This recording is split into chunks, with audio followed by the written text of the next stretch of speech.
선박에서도 친환경으로 바뀌고 있어요. 하반기에도 테마형 ETF가 좋은 얘기를 했는지 몰랐어요.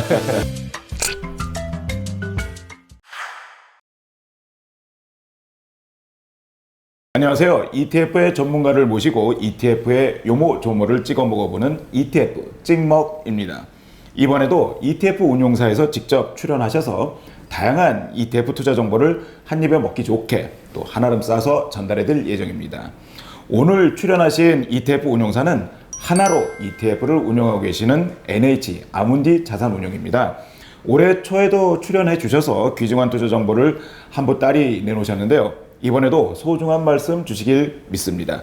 안녕하세요. NH 아문디 자산운용의 김현빈 본부장님이십니다. 예, 안녕하십니까. 네, 안녕하십니까. 예. 또 초대해 주셔서 감사합니다. 나와주셔서 저희가 영광입니다. 예, 네네. 예.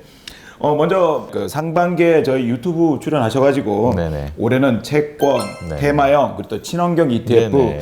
관심 있게 봐달라라고 이렇게 말씀을 해주셨는데 네네. 간단하게 상반기 자평 한번 좀 부탁드리겠습니다. 한번 말씀드리겠습니다. 제가 뭐 상반기 초에 나와서 그렇게 좋은 얘기를 했는지 몰랐어요. 지나고 보니까 딱 맞았던 얘기가 그러게 맞았고요. 말입니다. 지금 올해 예상했던 것처럼 채권형 ETF가 굉장히 많아졌습니다. 그래서 지금 뭐 CD 금리 투자하는 ETF까지 채권형으로 집어넣는다고 한다면 올해 32개의 이제 채권형 ETF가 8월 1일까지 상장한 ETF 중에 됐고요. 32개가 됐고요. 8월 1일까지 84개가 총 됐는데 그중에 32개니까 상장 개수로 보면 거의 한 40% 가까운 그렇군요. ETF가 채권형 ETF가 많이 올해 출시가 됐다. 네. 그러니까 올해는 채권형 ETF가 다른 해보다 훨씬 더 많이 출시된 해가 됐다라고 볼 수 있고요.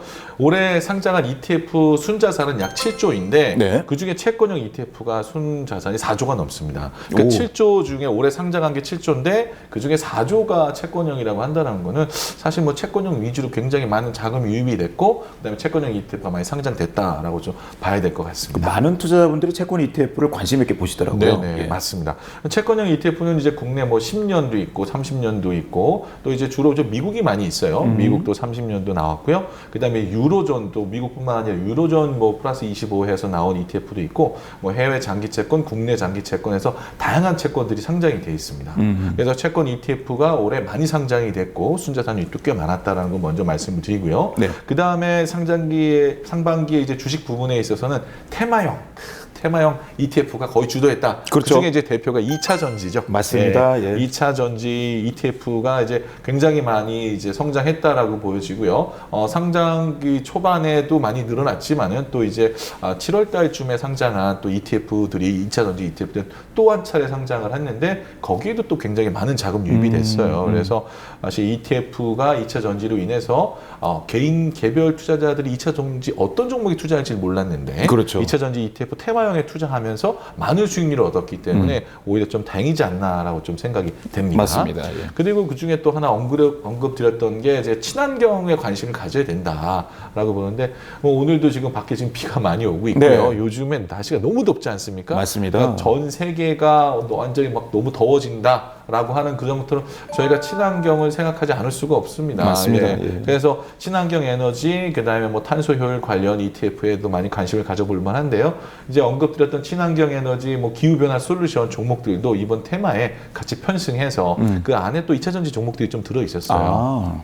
그래서 기후변화 솔루션, 친환경 에너지 같은 ETF도 테마형도 한번 인기를 끄는 그런 상반기였다라고 네. 좀 말씀을 들어줄 것 같습니다. 네, 알겠습니다.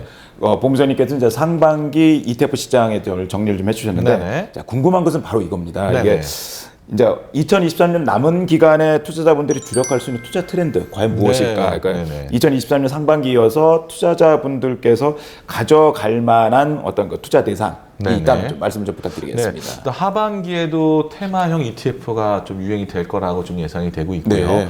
지수는 지금 약간 좀 순환매로 좀 돌아가면서 좀 정리를 하고 있으면서 그런 순환매가 또 다른 테마로 이어질 수 있다라고 생각이 됩니다. 네네네. 그 중에 하나가 저는 이제 반도체 ETF가 첫 번째가 또, 반도체. 첫 번째. 예. 그다음에 이제 두 번째가 조선해운 ETF를 한번 관심을 가져볼 만하다. 조선해운. 네네. 네. 조선해운에 대해서 만약에 오래전부터 이제 주식을 투자했던 분들이라고 한다면 그 조선해운 그 이제 조선주가 이제 호황이었을 때 네네. 엄청나게 많이 올랐던 그런 기억들이 또 있으실 겁니다. 그러시죠. 예, 예. 예. 근데 이제 다시 한번 조선 쪽에 사이클이 좀 올라왔다라고 얘기를 하면서 신조선가도 계속 올라가고 있고 그 다음에 요즘 아까 말씀드린 친환경도 있는데 이 선박에서도 친환경으로 바뀌고 있어요. 선박에서 그래서 친환경이라면 어떤 게 예, 있을까요? LNG 선을 같은 이제 친환경 선박으로 바꾸는 거죠. 오. 네, 그러니까 친환경 선박으로 이렇게 예를 들면 좀 이 그 LNG로 해가지고 좀 가스 좀 안 나가고 안전 좀 약간 이 환경 오염을 줄이는 이런 선박으로 좀 교체되는 수요가 또 증가하고 있다. 그럼에도 그런 것도 오히려 부가가치가 높은 선박이겠네요. 네, 맞습니다.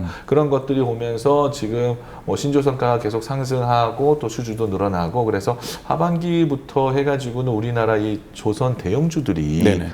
많이 좀 순이익이 좀 늘어나면서 좀 주목을 해볼 만한 필요가 있다. 라고 좀 생각이 됩니다. 그래서 네. 조선 해운 쪽에 한번 관심 있게 관심을 좀 투자를 해보시면 좋으실 것 같고요. 네. 두 번째는 반도체 ETF입니다. 사실 반도체가 최근에는 그 전에는 뭐 기사 많이 나왔지 않습니까? 삼성전자가 최초로 뭐 감산한다. 그러게 부터 말입니다. 시작해서 예. 반도체 가격 하락한다라고 나왔는데 오히려 이 반도체 주기상 봤을 경우에 다시 한번 바닥을 찍고 올라오는다라고 봤을 경우에는 반도체를 오히려 지금 빠졌을 때 투자해야 되지 않나라고 생각하고 있고요. 그보다 또 주목해야 될 게 이 반도체에서 AI의 발전이 반도체를 주목해야 된다라고 그렇죠. 얘기를 합니다. 예, 예. 사실 뭐 생성형 AI라든지 그 다음에 뭐 다른 인공지능 무슨 뭐 어떤 산물을 내더라고 하더라도 반도체가 들어가야 된다는 거고요. 그렇죠. 그래서 반도체 중에서 AI 반도체가 AI에 관련된 반도체 종목을 좀 많이 주목해야 된다라고 생각이 됩니다. 그리고 시장 자체가 우리나라가 계속 지금 2,600에서 완전 계속 머물려 있는데 네. 만약에 시장이 여기서 조금 턴해서 강하게 좀 올라가야 된다고 한다면 네.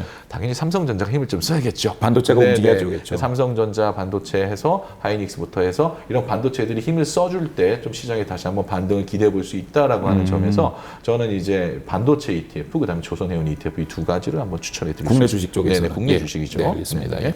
그리고 또 하나 아까 지금 봐서는 뭐 채권 쪽도 말씀을 해주실 수 있을까요? 네네네. 예. 그렇죠. 지금 뭐 채권형 ETF가 굉장히 많이 상장이 됐고, 그 다음에 투자를 많이 하셨는데, 네. 지금까지 수익률은 별로 좋지 않아요. 좀 섭섭해 네, 하시는 네. 분들도 몇 분 많이 계시더라고요. 있습니다. 예. 네. 그래서, 나는 이제 금리 인하될 거라고 해서 투자를 했는데, 뭐 금리가 오히려 좀 더 오르고 있고, 그렇죠. 예. 그래서 뭐 금리 인상이 올해까지 마무리된다라고도 얘기를 하지만은, 사실 뭐 금리가 오르고 내리는 것도 주식이 오르고 내리는 것처럼 사실 예측하기가 쉽지가 않습니다. 예. 하지만은 금리가 이제 뭐 저희가 이 컨센서스나 이게 조사해 보면 올해 연말 정도 해서는 아마 타이밍이 다시 한번 오지 않을까라고 생각이 됐는데 우리나라뿐만 아니라 사실 금리 인하가 시작이 된다라고 하면 우리나라뿐만 아니라 미국, 유럽도 같이 시작이 될 건데 전 세계적으로. 전 세계적으로 오히려 미국이 좀 더 빠르겠고요. 그다음에 유럽, 우리나라는 좀 늦게쯤 되지 않을까 생각이 됩니다. 네네. 예, 지금도 미국 올라갈 때 우리가 좀 금리를 좀 천천히 올리는 게 아마 그렇죠, 그런 영향이 그렇죠. 좀 있을 것 같은데요. 그래서 미국이나 유럽 쪽의 채권 ETF에 한번 관심을 가져볼 만하다라고 보여지고요. 이왕이면은 제가 봤을 때는 우리 저 고객분들은 이제 저희 개인 투자자들은 듀레이션이 높은 걸 좋아하실 거예요. 네. 예, 듀레이션 높은 거 위주로 막 투자해가지고 막 이제 공격적으로 하시려고 또 투자할 수 있는데 제가 봤을 때는 좀 만기가 있는 걸로 좀 투자하시면 좋지 않을까 생각이 만기가 됩니다. 있는 네네. ETF. 국내 만기 채권형 ETF가 지금 많이 상장이 되어 네네네. 있습니다. 예. 그래서 회사채나 이런 것들이 많이 상장이 되기 때문에 오히려 투자할 때 조금 더 안전한 만기가 있는 회사채 ETF를 투자하시는 게 좋다라고 말씀을 드릴 것 같고요. 네네네. 아직까지 해외형 만기 ETF는 상장이 되어 있지 않아요. 네네. 네, 그래서 그런 것들도 상장이 된다라고 한다면 하반기에는 한번 금리 인하를 한번 노려보고 올해가 안 되더라도 내년에는 금리 인하가 된다라고 생각해서 기대할 수 있을 것 같으니까요. 그런 채권형 ETF에 한번 투자해 보시는 거 좋으실 것 같습니다. 상반기에 채권형 ETF 라인업이 상당히 많이 잘 확충이 네네, 됐기 때문에 네네. 투자자분들께서 선택할 만한 여지가 좀 많이 네, 있으실 것 많이 같습니다. 있을 것 같습니다. 예, 알겠습니다. 그 투자자분들께서 ETF를 주식보다 좀 평이하다라고 생각하시는 분들도 많이 계시는 것 같은데요. 네네, 맞습니다. 근데 ETF가 주식이나 채권, 네네. 포트폴리오라는 점에서 그 투자자분들께서 ETF 투자할 때 네네. 꼭 좀 두들겨 봐야 될 체크 포인트가 뭐가 있을까 싶습니다. 네, 사실 제가 이제 앞서에도 말씀드린 게 2차 전지 종목을 투자하지 않고 2차 전지 ETF를 투자했더라도 수익이 많이 났을 거다라고 말씀드렸는데요. 반대로 2차 전지가 빠지면 2차 전지 ETF도 빠지게 돼 있습니다. 그래서 당연히 분산 투자했기 때문에 조금 덜 빠지겠지만 빠지는 거에서 피해갈 수는 없기 때문에 어떤 테마형 ETF가 상승했다가 하락하더라도 이게 뭐 2차 전지 ETF로 갈아타는 게 이게 좋은 방안은 아니다. 그래서 어느 정도 충분히 테마가 형성이 되고 좀 소멸이 되는 시기에서는 네. 너무 고집부리지 말고 또 빠져나와서 오히려 다른 테마형 ETF에 들어가는 게 낫다라고 지금 말씀을 드리고 있고요. ETF는 그 안에 종목들이 다 들어가 있기 때문에 네. 항공 투자하기 전에 굉장히 헷갈려 하시는 분들이 있어요. 이름이 좀 비슷한 ETF도 되게 네, 많거든요. 맞습니다. 근데 어떤 데는 에코프로가 막 20% 넘게 투자하는 데가 있고 어떤 데는 에코프로 좀 작게 투자하는 데 분산 투자하는 게 있기 때문에 여러분들이 투자하실 때도 그렇게 어떤 종목들이 몇 %씩 들어가 있는지를 이름만 갖고 확인하지 마시고 네네네. 그런 거를 한번 꼼꼼히 체크하시고 하셔야 된다는 것과 그 다음에 이제 그 투자를 했는데 리밸런싱 주기라는 게 있어요. ETF 모든 ETF 리밸런싱이 종목을 한번 이렇게 바꿔주면서 하는데 그게 1년에 2번, 많게는 4번, 네. 또 많게는 뭐 더 네네. 많이 할 수도 있는데 그런 리밸런싱 주기에 따라서 그 지금 투자하는 ETF 종목들의 퍼센테이지도 틀릴 수 있다. 달라진다, 예, 이렇게. 그렇죠. 에코프로가 갑자기 뭐 30% 됐다가 또 10% 됐다가 이렇게 될 수 있기 때문에 내가 처음에 투자했을 때 또 리밸런싱 주기 이런 것들을 확인하면서 이 두 가지 확인하면서 한번 여러분들이 투자에 하셔야 될 것 같습니다. 예, 알겠습니다. 네네. 또 마지막으로 나오신 김에 그 네네. 하나로 ETF 강점을 좀 한마디 설명해 주시겠습니까? 네네. 아까 모두에서도 잠깐 말씀하셨던 것처럼 상반기를 성견지명으로 찍어주셨는데 네네. 하나로 ETF의 어떤 뭐 강점이라든지 네네. 또 뭐 어떤 생각하시는 여러 가지 좀 주요한 테마들 아까 좀 말씀을 해주셨습니다만 네네. 관련한 그런 상품들도 네. 좀 언급해 주시면 좋겠습니다. 지금 뭐 저희가 하나로 ETF가 이제 왜 하나로냐라고 말씀도 많이 계시는데 저희가 아직도요? 이제 많이 예. 아실 것 같은데요. 네, NH가 이제 아문디랑 합작사로 해서 만든 상품이 이제 하다 보니까 NH에 좀 영향이 많이 있어서 하나로 ETF를 지금 썼고요. 네.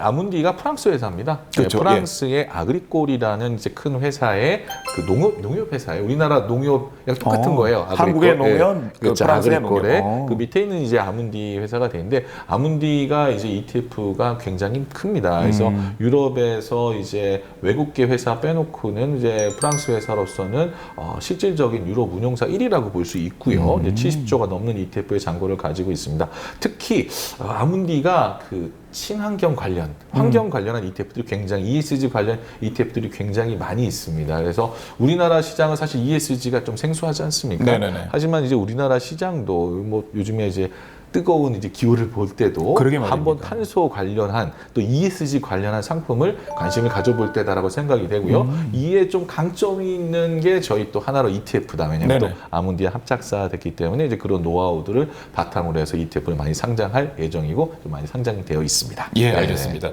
말씀 들어보니까 올해 하반기에도 하나로의 어떤 그 이 역량들을 좀 뿡뿡 보여주실 네. 수 있을 것 같습니다. 예, 알겠습니다. 감사합니다. 상무님. 네, 감사합니다. 네. 네. 저희 삼성증권에서는 투자자분들께서 ETF에 대한 시각을 넓히고 ETF 투자에 하나라도 도움이 되어 드리고자 ETF 찍먹 시리즈를 준비하고 있습니다. 다음에도 ETF 전문가를 모시고 맛있고 영양가 높은 투자 코스를 준비하도록 하겠습니다. 감사합니다.